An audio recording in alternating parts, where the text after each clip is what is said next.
All right, so anyway, I bought this Monocular Telescope, and it's supposed to be good for all kinds of different things. But what they do is they advertise that it's adaptable for your smartphone. But what they don't tell you is all you get is this. There is no attachment to hook your smartphone on. There's no Wi-Fi thing and no batteries. You have to purchase an additional adapter to hook it to this thing. But that being said, it still works pretty good for for a standalone handheld small telescope. If you need it for a boat or a hiking or something like that, it's fairly light and it works pretty well. I've already tried it out. We'll see if we can do it right now. I'm gonna go ahead and pop off the end here, and let's see if we can get in there. And I'm just looking at stuff in the, let me come over here. There's my guitar.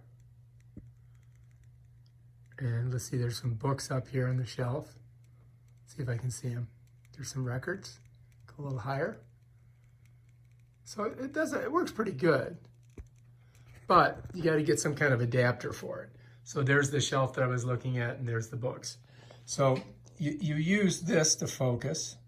Let's see if I can do it again, and I'll turn it. If I had a tripod, it would work better. So just to show you what I'm doing, I'm moving this, and that changes the focus. Also on the side, you can increase the magnification up to 10 times, or you can bring it back down to smaller levels.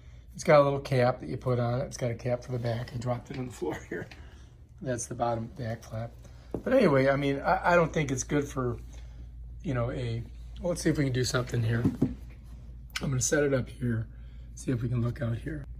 To use it with your smart camera, I don't think it's going to work very good. But anyway, I'll give you a view of what it looks like, what we're looking at. So that's that.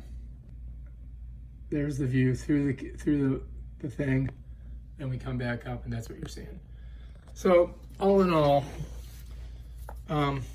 I mean, it's good if you're going to be using it on a boat, but if you're going to use it with your iPhone, forget about it. It's too much of a hassle. It's not going to work. You're not going to get a very good image. But just to use it as a binocular or a binocular, I guess it's okay. All right, if you like this video, subscribe to my channel and check out my other awesome videos on how to do stuff and product reviews.